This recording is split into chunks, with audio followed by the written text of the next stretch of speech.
¿Verdadero? No, gramos por decilitro es la unidad, ¿no? Pero acá voy a hacer una aclaración, chicos.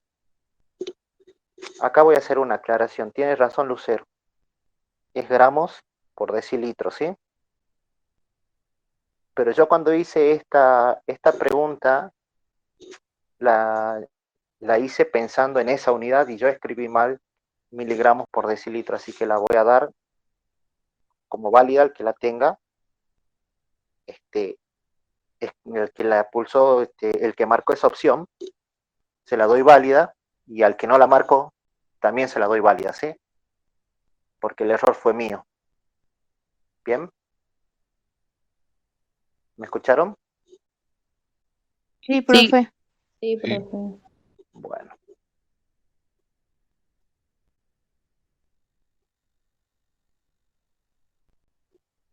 A ver, ¿dónde está? Así vamos quitando esa.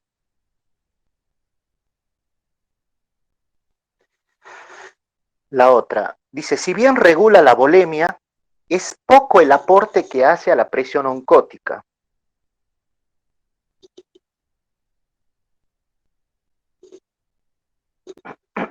Falso. Falso, de hecho es la principal proteína. De hecho, cuando nosotros decimos que cómo se genera la presión oncótica, se genera porque las proteínas son de mayor tamaño, no pueden atravesar los poros que hay en los capilares y por lo tanto generan esa presión oncótica que tiene la tendencia a que la retorne, ¿sí? Retorne a la circulación. Y si decimos que la albúmina es la proteína plasmática que está en mayor cantidad, es lógico que es la que mayor aporta, ¿sí? Y acá dice, es poco el aporte. Ese es falso. Sirve como depósito móvil de aminoácidos. Se produce en las células, en los tejidos musculoesqueléticos y se desdobla en el hígado. Eso es falso. No se produce en las células de los tejidos musculoesqueléticos. ¿Se produce en dónde? En el hígado. En el hígado. Es una proteína de reserva. ¿Sí? Idealmente yo esperaba que marquen estas dos, pero vuelvo a repetir, si no la marcaron y solamente marcaron esta, le voy a dar el punto válido.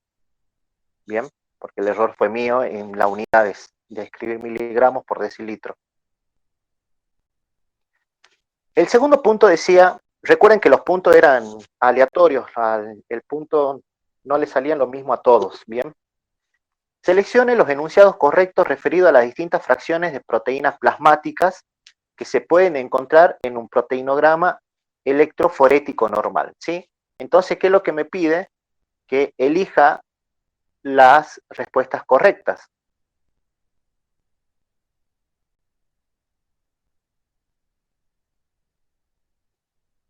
La albúmina pertenece a la fracción alfa 1. ¿Eso es verdadero?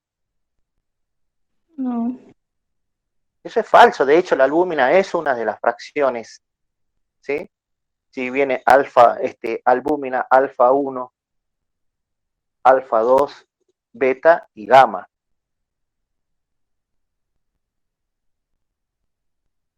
Profe, ¿le puedo preguntar algo? ¿En qué parte había puesto que la proteína, la albúmina era una proteína de reserva? En la guía está. Mm, A ver, déjame que abro la guía. A ver, dame un segundo. Entro a la carpeta de medio interno.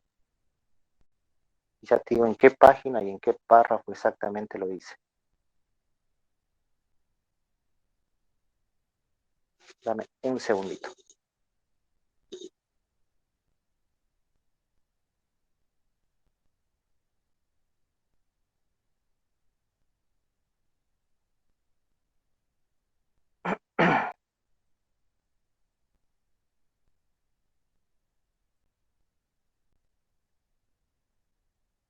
Página número 4.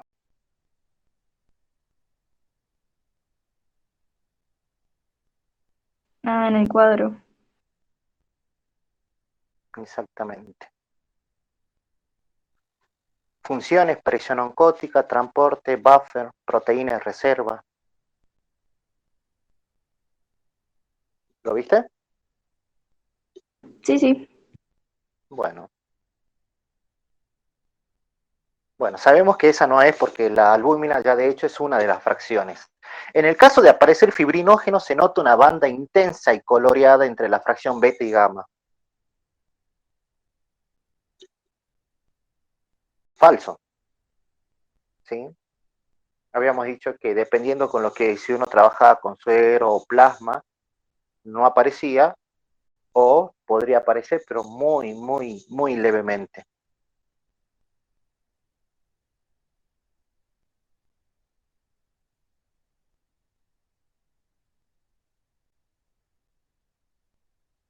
La fracción beta es la última fracción en la corrida electroforética. Es decir, la más cercana al polo negativo. ¿Verdadero o falso eso?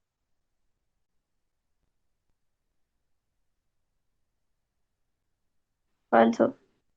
Falso, porque si ustedes analizan cuáles son las fracciones, alfa, albúmina, alfa 1, alfa 2, beta y gamma, ¿sí?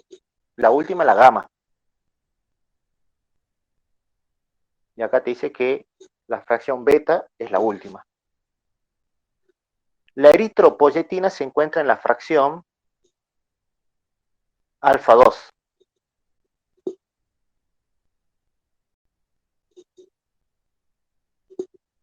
¿Verdadero o falso? Verdadero. Verdadero. Y en la fracción gamma se encuentran la mayoría de las inmunoglobulinas.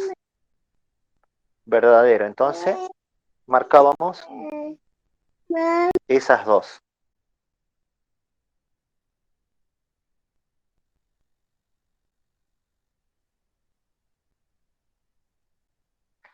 Determinar la correspondiente a las siguientes afirmaciones.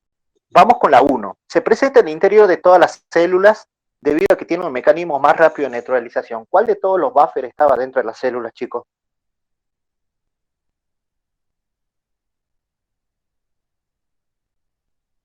Todo lo que le pregunté lo di en clase. ¿El carbonato? No. Dentro de El la célula fosfato. está el buffer de fosfato. Fosfato. El buffer de fosfato. Eso me deja la opción 2 o la opción 4, que comienzan con buffer de fosfato. Transporte que utiliza un gradiente electroquímico para su funcionamiento. ¿Sí? Ya es un activo secundario, porque utiliza el gradiente electroquímico. El primario utiliza la energía de las moléculas de ATP. Y mueve dos sustancias en la misma dirección. La opción 2 me decía secundario antiporte y la opción 4 me decía secundario sin porte. ¿Cómo se clasifica cuando se mueven hacia los dos lados, hacia la misma dirección? Sin Antiporte, porte. Sin sin porte. porte. Entonces ya con eso ni siquiera tengo que leer el resto, yo ya sé que es la opción 4. Yo en realidad lo saqué con el líquido sinovial. Ah, también, porque acá en el 5 decía líquido cefalorraquídeo y la opción 5 decía es rico en ácido hialurónico que segregan los fibroblastos. La opción 2 me decía líquido cefalorraquídeo y la opción 4 me decía líquido sinovial. Perfecto, muy bien ahí. Bien. Persona alcohólica con décadas de consumo de alcohol. ¿Sí? Todo eso es una presentación, porque lo único que tenemos que tener en cuenta son lo que me está diciendo. En guardia se realiza una eco que muestra que el hígado presenta cirrosis.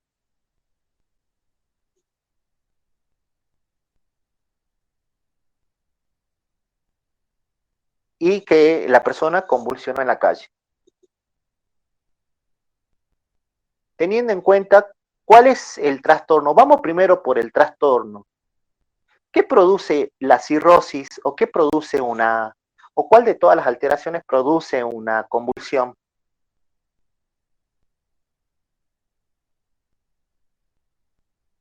Esto también lo analizamos en clase. Si tiene problema, una cirrosis, ¿dónde está el problema? ¿En qué órgano? En el hígado. En el hígado, perfecto. Y si el hígado sintetiza la mayoría de las proteínas, lógicamente no va a funcionar correctamente.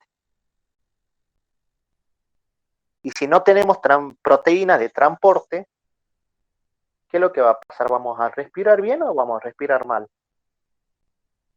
Mal. Exactamente. Vamos a respirar mal, no vamos a poder oxigenar bien porque no hay nadie que me lleve el oxígeno. Razón por la cual va a aumentar la frecuencia respiratoria. Y si aumenta la frecuencia respiratoria, ¿aumenta el pH o no?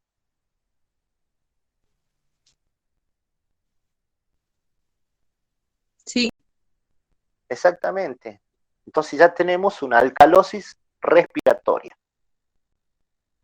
Y las únicas dos opciones entre alcalosis respiratoria era la opción 2 y la opción 3, porque la otra todas eran metabólicas, o la primera que era acidosis metabólica.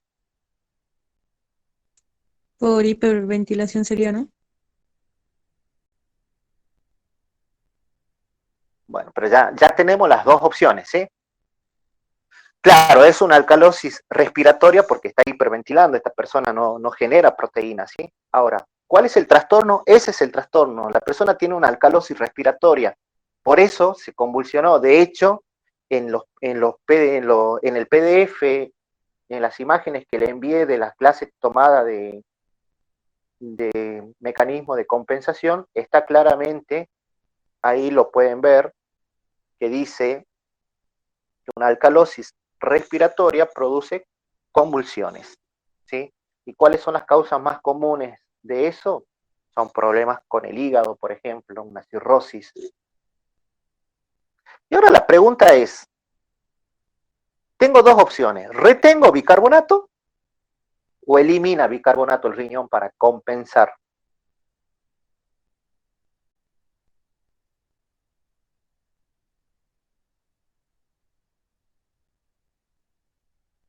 Si tengo el pH alto, chicos, porque el problema me hace elevar, la compensación me lo tiene que hacer bajar.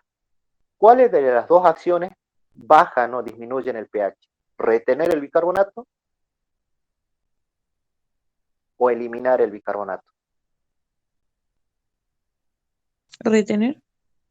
No, sí, el bicarbonato es una base. Si lo retengo me aumenta más todavía. Entonces, Lo tengo que eliminar. Alcalosis respiratoria con compensación por eliminación de bicarbonato a través de la orina. Acá, elegir cuáles de las siguientes afirmaciones no corresponden a las inmunoglobulinas, ¿sí? Acá les decían cuáles no corresponden. Aparecen fundamentalmente en secreciones, saliva y bla, bla. Eso sí. Sirven como detectores de antígenos para los linfocitos B. Eso también. Estimula la maduración y liberación de los glóbulos rojos a la sangre. ¿Quién hace esto? La eritropoyetina. Exactamente, no tiene nada que ver con la inmunoglobulina. Transportan colesterol, fosfolípidos y vitaminas solubles. Las inmunoglobulinas no se encargan de transporte, no transportan, su función es defensiva, entonces esta tampoco. Participan en reacciones de hipersensibilidad, eso sí. Entonces, este ejercicio les pedía marcar cuáles no correspondían a las inmunoglobulinas. Yo leí mal y puse lo que sí correspondía. Sí, yo también leí mal. Sí, yo también. Yo pensé que sí correspondía. Que no, ahí está. En una gasometría, la punción representa una agresión directa a la arteria, por lo que puede generar diversos problemas. Seleccione aquellos problemas que están relacionados con esta técnica. Isquemia distal. Sí, Un hematoma subdural. No. No. No, ¿qué tiene que ver el cráneo si le estoy sacando sangre de una arteria? Y en el caso de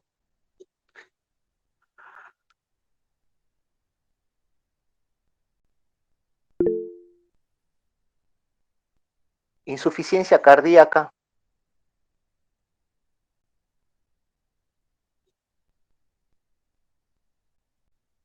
No, ¿por qué voy a tener No, una insuficiencia cardíaca si le estoy pinchando la arteria de la mano? Una turgencia celular. ¿Qué es tu urgencia?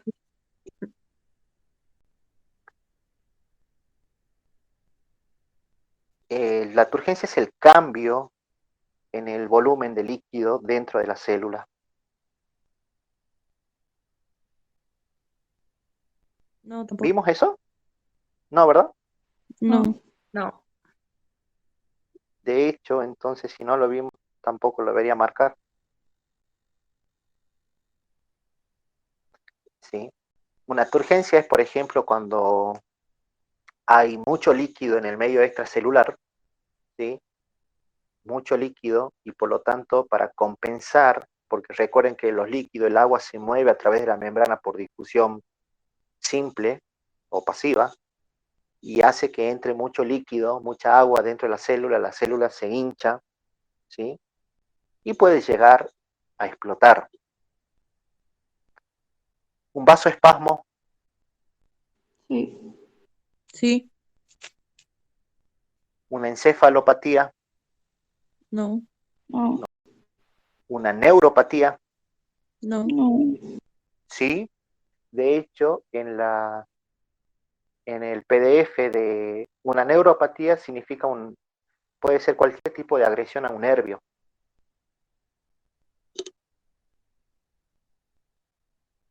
¿Sí? ¿Y qué dijimos? ¿Cuál es el problema de una gasometría arterial? Un problema es que atravieses la arteria y le des directamente un nervio. El problema es que rompas la arteria y comienza a salir sangre, se comienza a acumular en el tejido y puede dañar al nervio. Eso se conoce como neuropatía. Lo dije en la clase, está en el PowerPoint que se dio de esa clase de gasometría. Lo pueden buscar, de hecho, ahí está, problemas asociados a una gasometría, y están las neuropatías. Y un hematoma periarterial también, ¿no? Sí. Bien. Seleccione las características de un exudado pleural.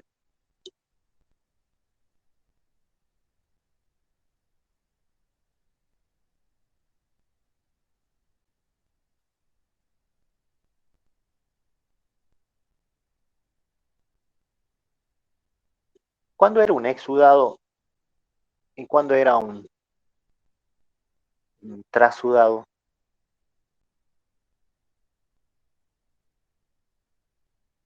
Y esto, chicos, lo saqué directamente así como está, lo copié de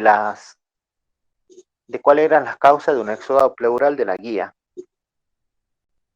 ¿Sí? Cáncer pulmonar, pancreatitis, infecciones o enfermedades autoinmunes como ser el lupus. Lo pueden leer. A ver acá, bueno, eso es líquidos del medio interno, acá está la guía. Ya le digo en qué página está para que sepan de dónde lo saqué.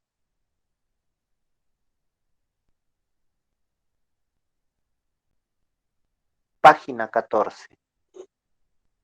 Dice exactamente, los exudados se asocian a diversos procesos y enfermedades, como por ejemplo, procesos infecciosos ocasionados por virus, bacterias u hongos. Sangrado, trastornos hemorrágicos, traumatismos, procesos inflamatorios, enfermedades autoinmunes como artritis reumatoide o lupus eritematoso sistémico, procesos cancerosos. Página 14 de la guía. La hematosis es el proceso que ocurre a nivel de la barrera alveolo capilar mediante el cual se produce un intercambio de las sustancias gaseosas, oxígeno y dióxido de carbono, entre la sangre y el aire inspirado. ¿Sí? Considerando los siguientes valores de presión y la información brindada, determinen las características de dicho intercambio. ¿Sí? Esto básicamente le di los valores para que ustedes sepan cómo se movía, pero todos sabemos cómo se mueve el dióxido de carbono y el oxígeno. ¿El oxígeno entra o sale? Sale. ¿Cómo va a salir el Entra. oxígeno? Perdón. Entra y el dióxido de carbono sale. De todas formas, ustedes podían analizarlo, porque si en el alveolo el oxígeno es 100 y en la vena el oxígeno es 40, se mueve de más a menos, se mueve del alveolo hacia la circulación. ¿Sí? El dióxido de carbono en el alveolo es 40. Ajá, acá hay otro error, chicos.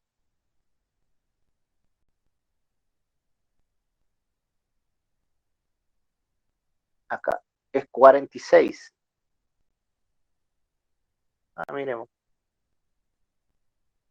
Bueno, pero si se mueven, ¿cómo se mueven esos gases, chicos?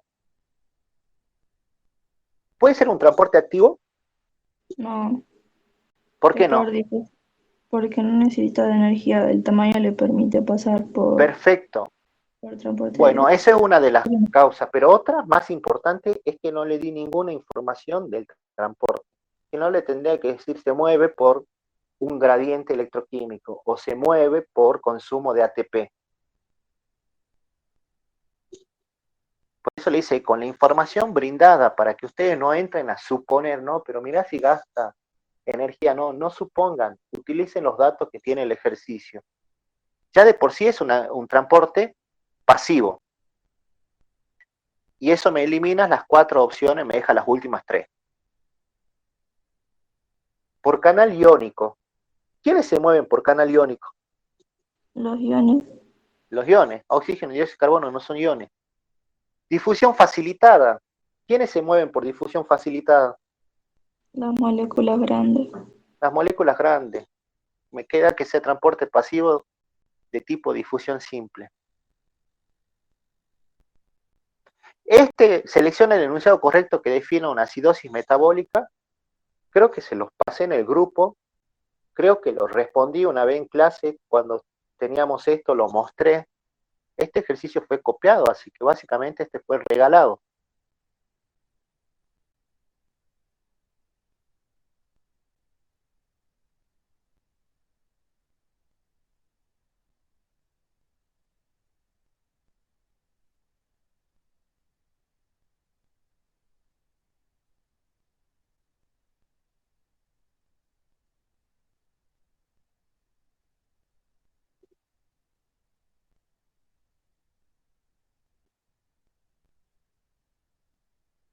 ¿Cuáles las opciones ahí?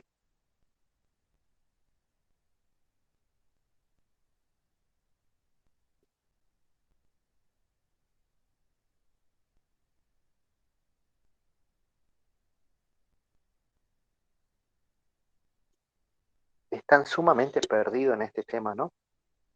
La tercera, profe. La tercera, perfecto. Sí, yo también coincido. Seleccione los enunciados referidos a equilibrio ácido-base. Los ácidos fijos se generan por metabolismo de la proteína y representan un 10 a un 20% de la carga total ácida. ¿Verdadero o falso eso?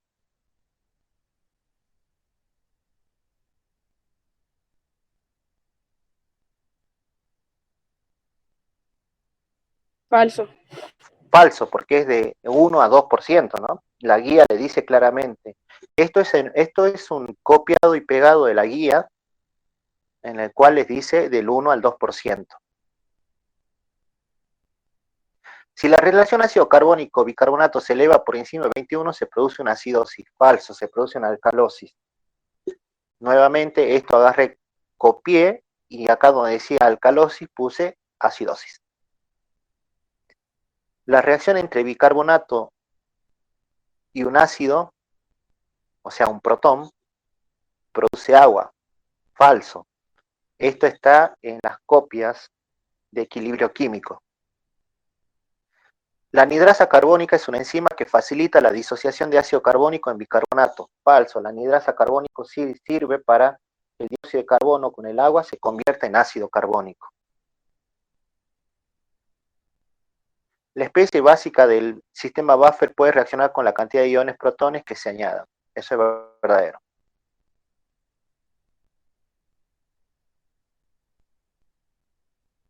Acá. Vamos al anterior primero. Los buffers deben contener un par conjugado ácido-base en concentraciones relativamente bajas. Falso. En los PowerPoint que les pasé dice relativamente alto.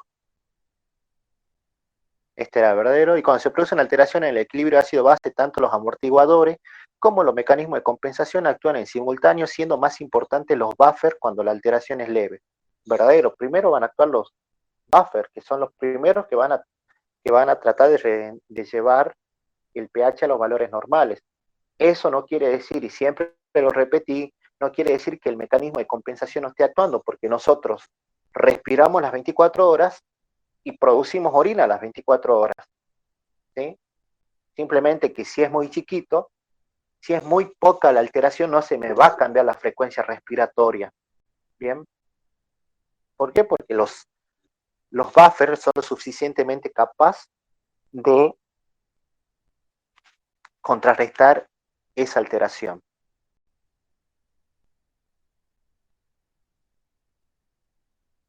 Volvemos a gasometría arterial acá. El síndrome compartimental y el hematoma periarterial pueden causar una neuropatía en la zona afectada.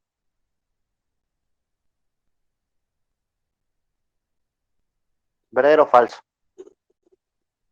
Verdadero. Verdadero. De hecho, ya lo dijimos hace rato, que este es el problema de que haya sangre, puede generar mucha presión en el tejido muscular, puede esa presión dañar al nervio, ¿sí? La gasometría arterial solo me permite evaluar el nivel de oxigenación y la función pulmonar. Falso. También le permite evaluar el valor de pH, les permite evaluar el estado metabólico, porque uno también determina bicarbonatos. No es recomendada en paciente con tratamientos con anticoagulantes en dosis alta. Verdadero. Y acá también hay un error, ¿no? Porque Pero si no puede coagular, entonces, ¿qué pasaría, digamos, si se daña, claro, digamos? a lo que voy, chicos, es lo siguiente, vuelvo, sé aceptar mis errores y esta respuesta no deberían marcarla, ¿sí? Pero si ustedes la marcaron, se la voy a dar válida, porque también no es recomendada en pacientes que tienen un anticoagulante en dosis medias y altas, ¿sí? O sea, si alguien marcó esto porque lo dio como correcto, genial, se lo doy como válido, porque el sistema le va a tomar esto como, si lo marca como algo incorrecto y no. Para que sea esto correcto, yo tendría que haber puesto, no es recomendada solamente en pacientes con tratamiento de anticoagulante en dosis alta. Porque esta oración está correcta. Mi error, perdón. Una cetoacidosis se puede determinar mediante una gasometría cuando los niveles de oxigenación son insuficientes y el nivel de ácido láctico es superior al normal. Verdadero, eso está en la guía. Así tal cual está la oración en la guía. El test de Allen me permite determinar si es que existe circulación colateral venosa en las manos. ¿Verdadero o falso? Verdadero. Falso. ¿Por qué? Porque es arterial, ¿que no? Exactamente. Ah, Ustedes lo que quieren buscar si existe circulación colateral arterial, no venosa.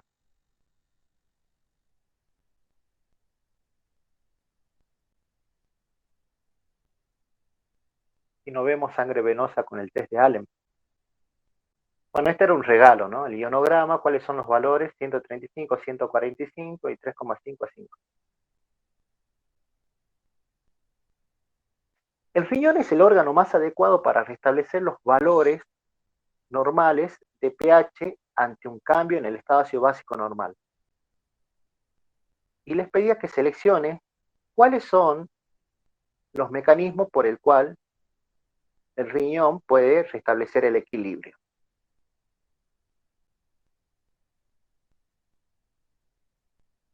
Acidificación de la orina, sí. Sí, muy bien. Reabsorción de bicarbonato, Sí, también. Sí. Producción de iones amonio, sí, también. Eliminación de ácido carbónico, no, no, porque el ácido carbónico es un ácido volátil. ¿Sí? Eliminación de ácidos fijos, sí, ¿sí? Perfecto. Eliminación de bicarbonato, sí, Sí. bien. Retención de ácido carbónico, no, no, porque vuelvo a repetir que quién es el que regulaba el ácido carbónico, el pulmón. O sea, todo lo que era ácido carbónico no iban, el resto todo eran verdaderos. Las pruebas a realizar para determinar un posible derrame pleural son gasometría arterial, no.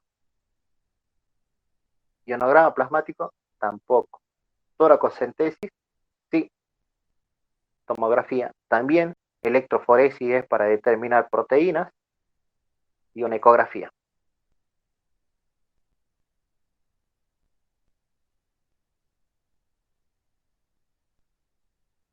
Marque las opciones incorrectas referidas a los distintos líquidos del medio interno.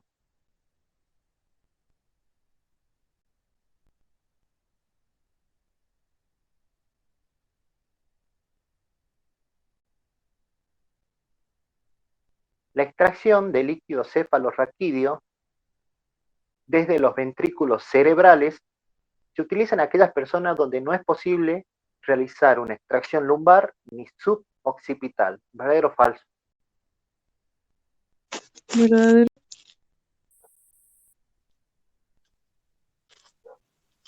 Bien, verdadero. Pero recuerden que acá les pregunta cuáles son las incorrectas, ¿no? la hice mal, profe. Entonces eso Yo no la también. marco porque eso está bien. La glucosa tiene la misma concentración en todos los líquidos corporales, dado que es un nutriente esencial para el cuerpo. Falso. Si ustedes agarran la guía de líquido cefalorraquídeo, les dice que la concentración de glucosa es menor que en el resto de los líquidos corporales. Eso es falso. En el plasma predominan las vitaminas del grupo B. Falso. Si también leemos líquido cefalorraquídeo, dice que predominan las vitaminas del grupo B. La formación de líquido cefalorraquídeo es exclusiva de los plexos coroideos. Falso. También se forma en el epéndimo y también se forma por un pequeño filtrado en los senos venosos, pero básicamente es en los plexos coroideos y en el epéndimo, ¿sí?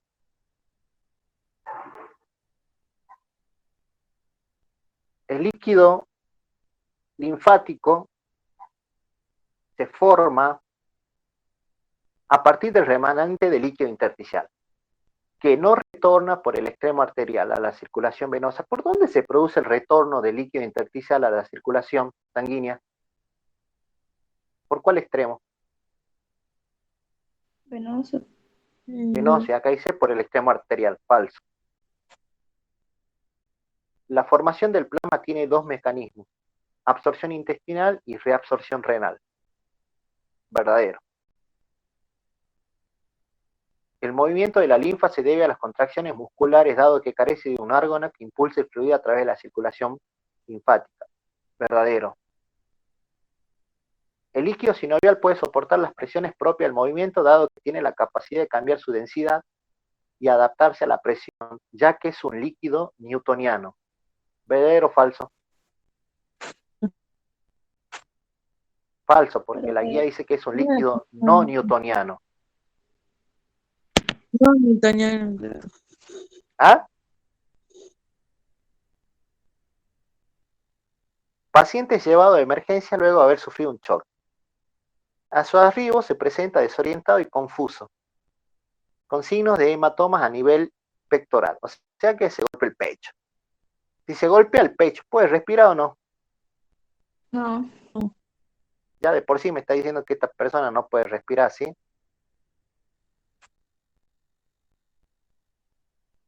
Ya sería una acidosis respiratoria. Vamos a ver. Ante esta situación, además de los respectivos tratamientos para estabilizarlo, se pide una gasometría arterial para evaluar gases y bicarbonato. Teniendo en cuenta solo lo anteriormente descrito, o sea que se golpeó el pecho, ya sabemos que es un problema respiratorio, ¿no? Sí.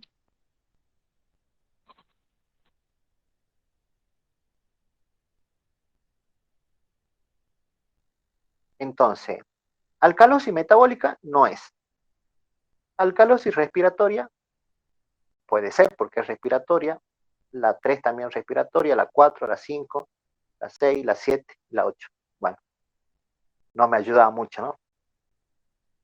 Pero ahora la pregunta es, ¿tiene una acidosis o una alcalosis una persona que se golpeó el pecho y que posiblemente tiene tapado las vías respiratorias, los bronquios inflamados, no puede ejercer el movimiento para respirar, no se le expande la caja torácica? ¿Respira, oxigena más o oxigena menos? Menos. ¿Oxigena bien? Obviamente. Por lo tanto, también sí quiere decir que comienza a aumentar ¿qué cosa? El dióxido de carbono. Entonces tenemos una acidosis respiratoria. Y las únicas opciones eran la 5, la 6 y la 7 y la 8. La 7 y la 8 me dice acidosis respiratoria por aumento y disminución de bicarbonato. ¿Qué tiene que ver el bicarbonato cuando uno respira? Nada. Me queda la 5 y la 6. La acidosis se da porque aumenta el dióxido de carbono, porque disminuye el dióxido de carbono. Aumento. Porque aumenta. Y ahí enviaban. Y listo.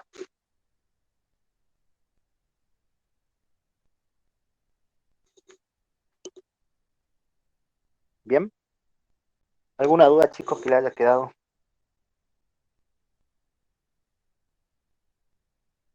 Profe, ¿cuándo es recuperatorio? Después del segundo parcial. Primero aprueben el segundo parcial y recuperamos el primero, ¿sí? ¿Y va a ser un final? ¿Cómo? ¿Va a ser un final como el año pasado? ¿Cómo? ¿Virtual? Sí, o presencial, no sé cómo lo va a hacer. ¿De medio interno? Sí. Medio interno es oral el final.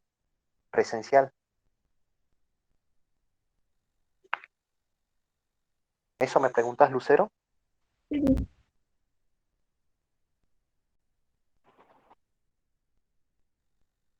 Bueno, chicos, habilito las respuestas. Pueden chequearlo en el mail que ustedes enviaron. Y ahí van a ver el puntaje obtenido, ¿sí? Bueno, profe. Ya le digo, aceptan respuestas.